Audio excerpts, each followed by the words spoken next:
ભરૂચ જિલ્લામાં નાસ્તા ફરતા ગુનેગારોને પકડવા માટે ચલાવવામાં આવી રહેલી ખાસ ઝુંબેશમાં ભરૂચ સ્પેશિયલ ઓપરેશન ગ્રુપની ટીમે અંકલેશ્વર શહેર જીઆઈડીસી પોલીસ મથકના વર્ષ 2023ના એનડીપીએસના ગુનામાં સંડોવાયેલ અને લાંબા સમયથી પોલીસને થાપ આપી રહેલા આરોપીને બાતમીના આધારે દબોચી લીધો છે।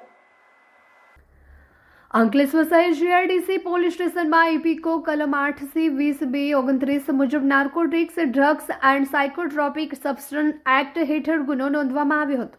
આ ગુનામાં સંડોવાયેલ આરોપી ધરપકડથી બચવા છેલ્લા 3 વર્ષથી પોતાની ઓળખ છુપાવી અલગ અલગ જગ્યાએ નાસ્તો ફરતો હતો। ભરૂચ એસઓજીના પોલીસ ઇન્સ્પેક્ટર એ ચૌધરી અને તેમની ટીમના માણસો પેટ્રોલિંગમાં હતા તે દરમિયાન ટેક્ટિકલ સર્વેલન્સ અને અંગત બાતમીદારો પાસેથી ચોક્કસ માહિતી મળી હતી કે આ ગુનાનો વોન્ટેડ આરોપી ફેજલ મોહમ્મદ ઇલિયાસ શેખ સરનામું રહેઠાણ મકાન નંબર A13 પાવનપુર બેલ હોટેલ લોર્ડ્સ ઇનની પાછળ ભરૂચ લોકેશન પર હાજર છે, જેના આધારે એસઓજીની ટીમે વોચ ગોઠવીને આરોપીને ઝડપી પાડ્યો હતો। ભરૂચ એસઓજીએ આરોપીની અટકાયત કરી આગળની કાયદેસરની કાર્યવાહી કરવા માટે તેને અંકલેશ્વર શહેર જીઆઈડીસી પોલીસ મથકે સોંપવાની તજવીજ હાથ ધરી છે।